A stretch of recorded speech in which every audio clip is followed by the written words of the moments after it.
Hello student, welcome to Knowledge Nest. आज हम 10th class की हिंदी का पर्वत प्रदेश में पावस नामक कविता का भावार्थ करेंगे।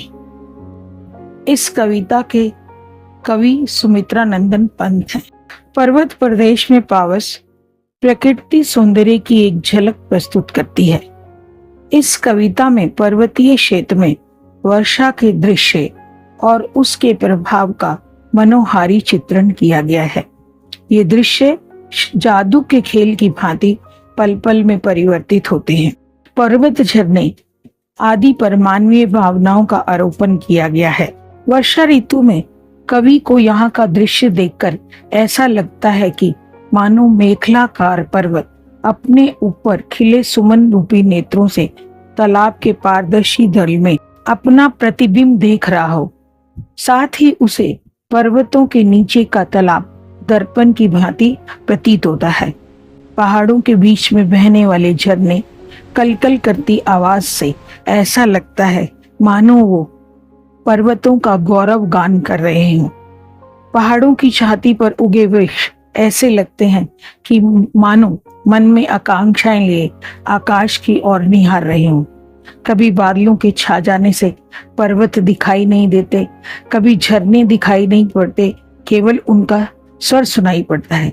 इस प्रकार से इस कविता में सुमित्रा नंदन पंत जी ने प्रकृति का इतना सुंदर वर्णन किया है जो मन को मोह लेता है। पैराग्राफ वाइज इसका भावार्थ करेंगे।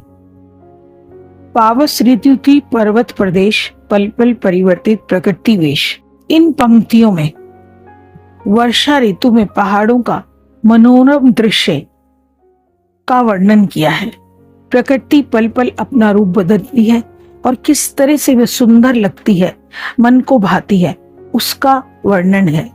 मंडलाकार पर्वत तालाब के जल में अपनी छवि को देखकर ऐसा लगता है जैसे मुग्ध हो रहे हैं। ऐसा लगता था मानो वह पर्वत अपने हजारों पुष्परूपी आंखों से नीचे फैले जल में अपने विशाल आकार को निहार रहे हैं।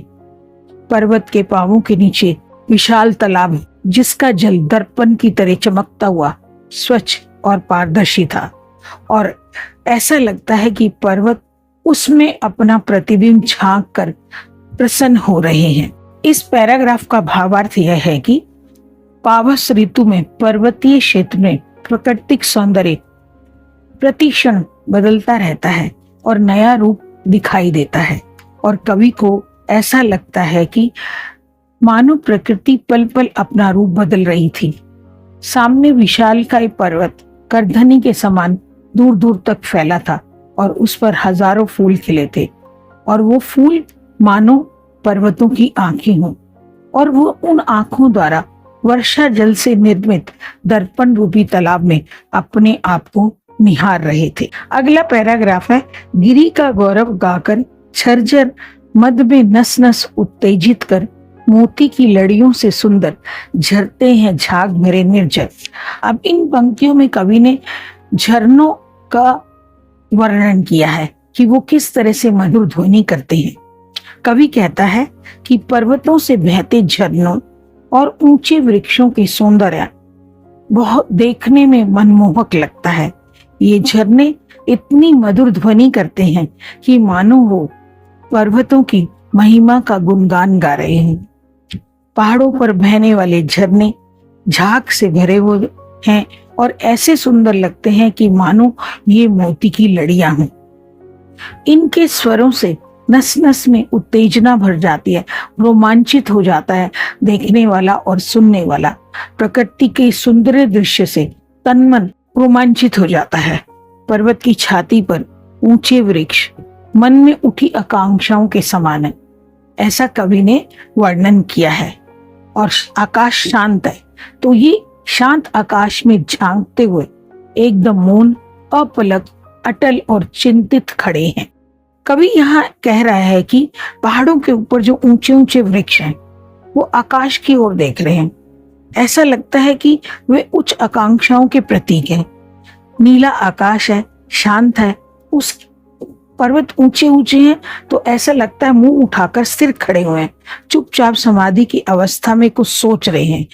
ठीक ऐसे ही मानव मन में इच्छाएं व आकांक्षाएं रखकर सदा लक्ष्य की ओर बढ़ते हैं। अगला पैराग्राफ है, उड़ गया अचानक लो भूधर, फड़का अपार पारद के पर, रव शेष रह गए हैं निर्जर, है टूट पड़ा भू पर अंबर। इन पंक्तियों में दोबारा कवि प्रकृति के बदलते हुए रूप को अंकित करता है। प्रकृति का दृश्य बदलता हुआ बहुत ही रमणीय है, मन को मोह लेने वाला है।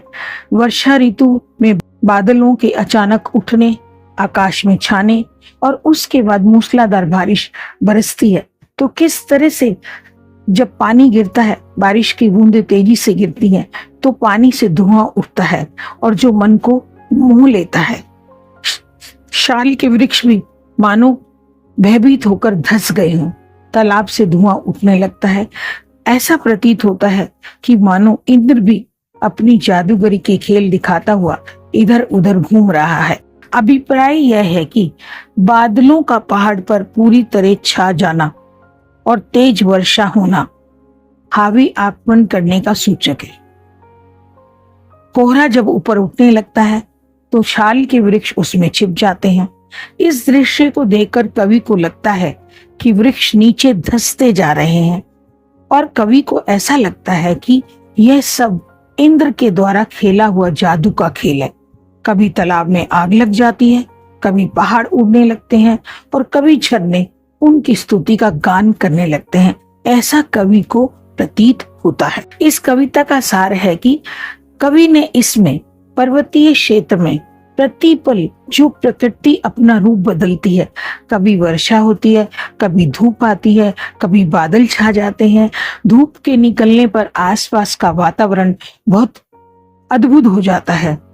बादलों के आने से चारों ओर अंधेरा छा जाता है। झरनों को मोतियों की लड़ी के समान बताया है।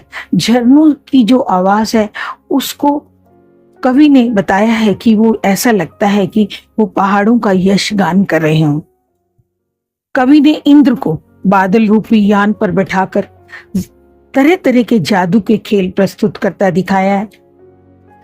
इन्हें जादू ही कहेंगे क्योंकि कभी बादल आ जाते हैं तो अंधेरा आ जाता है, कभी धूप आ जाती है तो दृश्य बहुत ही सुंदर हो जाता है।